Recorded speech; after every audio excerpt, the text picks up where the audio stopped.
Hello, this is Lisa Russick. And Misty Lord. With the podcast, we are all psychic. And today, look who's back. If you're watching on videos on Spotify, it's Nichell. And she is happy to be here. I'm telling you anyway. I don't know really if she is or not, but I'm psychic and I should. Nichell, do you still think we're all psychic? We are all. If you are a soul, you are psychic. Absolutely. Mm-hmm. It's just a matter of tapping into it, and it's just like any other, working out your muscle. Your muscle gets more defined as you work it out. Absolutely. Yep. And what's interesting about that, and I kind of like the muscle. I like the muscle analogy a lot because you can lift things that you couldn't before when your muscles get stronger and it's not as hard. It's like that metaphor really works for me really well. Because like the skills aren't as hard the more you work them. And you're not as sore. Yeah. Mm-hmm. So it's listeners and watchers. The more time you spend by yourself and quiet and like without any outside influence, that's when you really start to like communicate, go spend time in nature, go spend time looking at like the wildlife. Like that's when you're like, and go like, I used to, when I lived in New York City, I would leave work on Friday and really try to avoid talking to all humans as much as possible. And join society again on Monday morning. Mm-hmm. Yeah, and that was a great way to build up your psychic muscle. That is a good idea. It's a retreat, kind of digest, and First, you think you're crazy because you think you're imagining things. And I know you gotta sort through that for a while. Yeah, however long it takes. Some people are so confident they're just like, "This is real, and I got this." Yeah, I don't know who they are, but I've met some who are like that though. They're like, "I'm just psychic as hell, and I'm just doing it. I just did it all my life, and it's just the way I am. I got no problem with it." Yeah. They were encouraged. It really depends on, how you were raised, what type of environment you were raised in, who you were raised by. Yep. Yeah, it does. Exactly. Yeah. So listeners and watchers, Nichell has been on the podcast a few times. She usually talks about the astrology, so we thought we'd do another current astrology. And what did you want to talk to us about today? Pluto's final days in Capricorn. And it shall never return there in our lifetimes, unless you live 250 years. But otherwise, this genetic engineering stuff they're doing, you never know. Exactly, that's going to be actually something that does fall under Pluto and Aquarius is addressing age and aging and age prejudice and all of that will go through a big shift. We'll go through a big shift in how we see each other, how, our own identities. And we will also see with Pluto and Aquarius, Aquarius is futuristic. We will start to see, how should I say, extraterrestrials on our planet. And that will also help us with this image that we have about, the skin and aging and, all of it that comes with it. How it's, you have aliens and they are outside of this conventional box of what traditional beauty looks like. And that'll shift how we see beauty. Yeah, isn't it funny how they see beauty? I mean, from what I have heard, they laugh at us basically because we're so vain, and we concentrate on the outside and not the inside like they do, and I just find that so cool that's what they focus on is more of the inside than the outside. Well, I mean, our culture's been taught that no one can know your inside and you shouldn't share it. It's kind of unsaid. Don't share your inner. But isn't it interesting how we all go through this where, we'll meet someone and we'll say, oh, I didn't like their vibe. Yeah. Or I didn't like the energy around them. Mm-hmm. We do see past that physical You're right. vehicle, but we just don't you know. Always pay attention to it all the time. Yeah. Yeah. That's the whole point a lot of people make. Yeah, they're just not paying attention. We know it's not good for us. Yeah. Mm-hmm. But with Pluto moving into Aquarius on the 19th of this month, to stay for 20 years, it's good for us to definitely spend these next few weeks reflecting back upon what have we learned since 2008, since its arrival. Like, how have our lives changed individually, but also collectively, and you know, revisiting like what was going on with me in 2007, 2008, 2009, what began around I went that through time. a divorce. I went through a divorce right then for my first husband. Yeah, and moved across country back to Alabama. Wow. Yeah, Okay. big change. And now you need to think about, like, okay, what do I think of relationships? What do I think of marriage? What kind of relationship do I find myself in now? Yeah, it's changed. Yeah. Yeah. And then also looking upon our society, what societal changes have we gone through? What have we witnessed? Capricorn is big business, the government.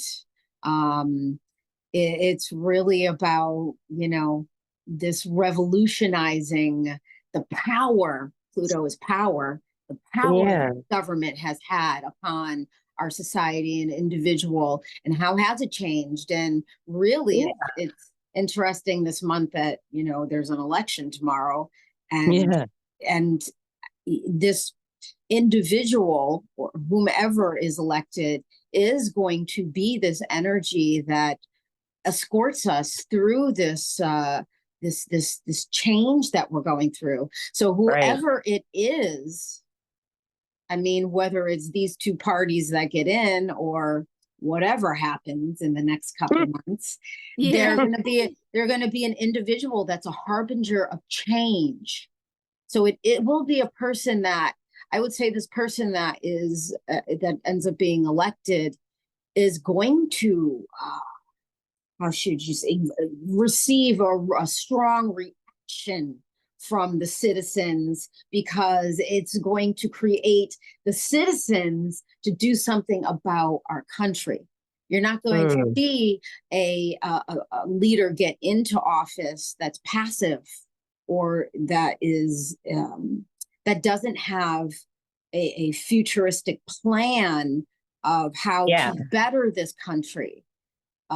It's definitely going to be someone who has a firm grip on, or a vision of, there needs to be change, because this ain't working. And that's the truth. That is the truth. Well, that's good to hear. I'm glad to hear that. You know, because you know, I want change too, but for one thing, though, I'm tired of all the fighting, and you're right and you're wrong, and da da da da da. I'm a Republican, you're a Democrat, you're wrong, I'm right, da da da da da. I'm so tired of hearing it. You know, we're all here together. We're all here to make America great, and you know, we love our home. Why can't we all work together? And that's what I want with this election. You know, I want us to all come together and work together as one, no matter who it is. That's definitely going to take some time. There will be, I mean, it feels like there's got to be some head-butting and some storms for people to realize that's the best solution, you know? And and America's Pluto return, which it takes Pluto 254 years to go around the wheel and return to its exact spot. The Pluto return is exact this month. So going back to, we need to return back to, why was America created? What was the reason? What was the focal point of creating this country? Returning to the Constitution. What was the main purpose of the Constitution? And really, it's freedom. So freedom from taxation. Really, it's us returning to, well, what was the purpose that America was founded on? It was founded upon this purpose of its individuals experiencing, its citizens experiencing freedom. Yes, it is. And I hope and one of them said every 200 years there should be a revolution. Maybe they were an astrologer or had an astrologer friend, but I can't remember which. I always thought it was Thomas Jefferson who said that, but I'm not sure. But one of them said every 200 years there should be a revolution in this country, and then it'll stay good. Yeah. Well, I'm excited about that. I'm ready.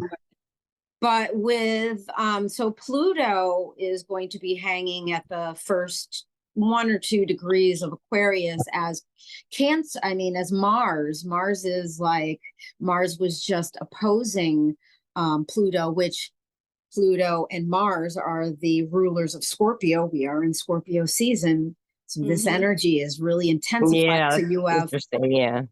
So you have Pluto opposing, Pluto in Capricorn. Capricorn is Saturn ruled. That is the father energy. That is authority. That is masculine energy. Opposing Mars in Cancer. Cancer is the feminine energy. It is about our homes and family. It is about emotions and feelings. It is the mother energy. So you have this, and they will be opposing each other. They're going to be dancing back and forth up until April. So there's going to be chaos. There is going to be fighting, but out of chaos, out of chaos, order is born. And we all have to ask ourselves as well, like, why are you so easily offended? Why are you so reactive? Why are you? Thank you. If you're a person that's easily offended and you get very defensive and you're reactive, that means you're not in control of your emotions. People who aren't in control of their emotions, those are dangerous people. Yes, they are. Thank you. Yes. Say it. And the thing is they were never given a chance to express their emotions healthily, probably, and that's why they got that way. It comes from a nurture, nature, everything. And I suppose coming from the South, I don't know, you coming from the South, Nichell, women especially are not given as much, we're not like rewarded for being smart. Let's put it that way. If you know what I mean. And it's a little bit different for us, I think, all of us having been in the South. And having that experience too, Yeah.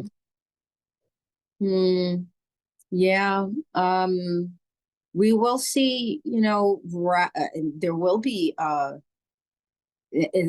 especially these months, we're going to see too, because of this Pluto energy opposing Mars. And right now, Mars just moved into Leo, and I think it's going to be there until December, but then it will retrograde back into Cancer. We will see, especially over the holidays, a lot of conflicts in families. We will see a lot of separation in families. The divorce is going to be huge in these next 8 months. And it's because people are going to be like, there is going to be this energy of, I need to speak out and say something. Yeah. And it will create a lot of, those who have been speaking out and feeling like they've, you have to see things my way. And all of a sudden now you have this passive energy, Mars and Cancer can be passive. However, with Pluto on the other side, it's going to empower them to speak up and to come out of that passive energy and to speak their mind. And that'll create a lot of friction, especially in people who have these, like, one person is a stronger personality where they've been exerting their power, and the other person has been more so peacekeeper and not exerting their power. All of a sudden, that person speaking up to that person who's been empowered, they're going to be like, but wait a minute. What's going on? Yeah, that I can relate to that. So that will trigger. There's gonna be just a lot of triggers, and it's important again to remind yourself, I'm not easily triggered. I'm not going to allow myself to be easily triggered. I try to tell myself, if I am triggered, acknowledge it, and then try not to do the first reaction I have. Yeah, which is it does take. It's really humility. Like, if you stand back. Really think about the fact that there's 9 billion people on the planet. And for each individual, They have their own experiences in life that have shaped their opinions, their beliefs, their perspectives, and everyone is entitled to their own perspective. Absolutely, and they have and it. to not be so much of an egomaniac that you think that, oh, it's my opinion and my viewpoint and you're wrong, Yeah. and like instead like Yeah. let me think back, Let me step back and think about that. The fun part of meeting people and getting to know each other is learning different points of view. You know, you don't have to agree. You need to learn the different points of view is to get to know someone, you know? Yeah. Hear them Yeah. out. You don't have to be negative, towards, there's got to be a bright side, to anybody's opinion. There's Yeah, got to be a side that you can relate to. yeah, I agree. Yeah. And, maybe instead of getting defensive or offensive or trying to convince somebody, like, let me try to talk this person and convince them into seeing it my way. Okay, well, this is my perspective. Oh, wow, that's your perspective. Maybe I can learn something from you. Maybe you can learn something from me. And right. Carry we can on. grow forward. Yeah, we can grow forward Not together. argue and fight. Absolutely. Yeah. I'm so glad to hear that because I've been really worried about that. Yeah, needs me too. to happen. It does in this country for it to recover. Yes. They need to move on, and It that's just the feels only like we way need some on. kind of leader to come in and just guide us there. Or maybe a I group. still I don't know. think that this country is going to, reflect back upon, the 1700s, around that time period. The country was still split. There was still, colonies. And I still think that I've been thinking or just hearing a lot of astrologers talk about this over the past 7 years of how they thought that America would split back into colonies. I still say that that's going to happen. Yeah. I still say that there is going to be I have a some. friend who sees that too. So what do you mean? Like, what kind of colonies? I would say look upon the food distribution. If you work in the grocery stores, that there's like sections, like the Northeast, the North Atlantic, the Middle Atlantic, Florida. There's sections such as like New England. New England might band together and create their own little, country. New York City, with Jersey may create their own country. So you'll have all these colonies within America. Are you saying countries within the country, or instead of states, they would be their own? Yeah, they would adopt their own, policies, their own. Yeah. So, I don't know too. I don't know if you guys have heard of goldbacks. Google goldbacks. I was working at a Freemasons lodge last year. I was server, and there's snowbirds down here. So a lot of people come down here during the winter months. And so this guy who was from South Dakota had given me these goldbacks as a tip. And so basically it's these super thin pieces of gold with print upon them.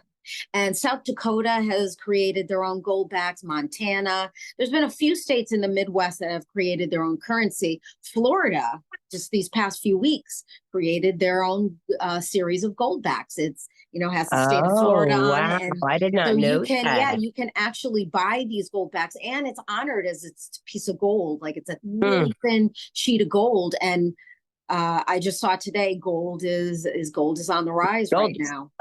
Gold is okay. Silver. I'm a silversmith and I can't afford my supplies. Yeah. And then they're way up there now. Yeah. I actually just wrote an article, but it's in my phone. We'll see a sexual revolution happening. You mentioned that the very first time you were on our podcast when we first talked about this anyway. And I'm so curious, but I think you had mentioned something about animals, even like us falling in love with our animals and stuff like that. Well, I don't know about having sex with them now. I don't think that's so, the point. Yeah. I don't think that's going to happen. I don't think that, gosh, well, I hope not. Right. I think that what's going to happen with Pluto and Aquarius, Capricorn is very much this earth energy. It's this energy of the 3D realm. Aquarius is, it's more evolved. It's very intellectual. It's beyond the 3D. It wants to really connect in a very intellectual manner. And in its own unique way for itself, exactly. Yeah. And so you're going to see people like casual sex is going to be like, it's disgusting. Like, like there's got to be something more. That younger generation that I see with my stepsons and your kids, Misty, and some of my friends' kids, they don't seem as like that. Like what I would think of as horn dog teenagers, whatever. Right? Oh my God. I think that too. My nieces and nephews, I remember growing up like, that saying, people say to their sons, oh, play the field. I don't see that anymore. My 17-year-old nephew said to me, my sister was saying to him, so he's in his last year of high school and he's got a girlfriend now and she's a junior and they're so in love. And my sister said to him, I hope you're not planning on getting too serious with this girl because you are leaving for college in another year. He said, well, he's like, that doesn't even make any sense because why would I want to date someone if I don't have the intentions of marrying them? And I was just like, oh my God. He said the N-word. Wow. And what was crazy was about 2 weeks prior to him saying that was I met this 21-year-old guy who I worked with him in the back of this restaurant that I do tarot card readings and we were bored and no one was in the backyard. So he's like, hey, give me a reading. And I was like, okay. And he's like, oh, by the way, I am Roman Catholic. And I was like, oh, really? Hear you. Okay. And I was like, wow, you're open to me giving you a card reading? Good, cool, good for you. But I did say to him, like during the reading, I was like, oh, I think you're going to meet someone, even though, you could be meeting a few different women. And maybe what you do is, you date them. He's like, nah. He's like, I'm not interested in dating. He's like, I'm interested in meeting a woman who's going to become my wife. I'm like, 21. Wow. That's how my stepsons seem to be. They take dating very seriously. Like they're not going to date just casually. I'm like, how will you know what you want? My daughter's like that. Every relationship she's been in has been over a year. Yeah, you're right. 15. It's impressive. Like, God, grown people don't even say that. You have grown men in their 40s and 50s that are like, oh, by the way, we're just friends, okay? Like, this is nothing serious. And it's just like, really, no kidding. Like, really? That's how you're acting as a 50-year-old? Like, you're still in college? Like, oh, yeah, this isn't serious, even though we're intimately involved. It's like, what the hell? But yeah, we'll see that changing. That's going to be a big change. We'll see a big change too, and the meaning of marriage. We're going to see marriage shifting, which I think will be a good thing. It will. Number one, really, marriage comes into play. It's a government document. Oh, yeah. And I was about to say, if you're single, you pay more in everything. The government wants you to be married. But however, you get rewards if you're married. But then again, have you seen all of these married single people out here? Like there's so many. Like look getting married on purpose to say they don't have to. Look at your dating apps. Dating apps are filled with married people, and it's like, oh, I'm just looking to have something casual. I'm married, and it's just like. I hear what you're saying. Okay. I'm sorry, I'm eating. I'm having low blood sugar right now and I have some glucose pills. Eat away. But I think that marriages will come into something where it's given an expiration date. And it'll be an expiration date where the marriage certification needs to be renewed. But I think that what that will do, I think what it'll do is it will keep the love alive in a relationship. It'll bring up more clarity, more communication in terms of, should we renew this? Why should we renew it? What's going on in our relationship? I love that idea.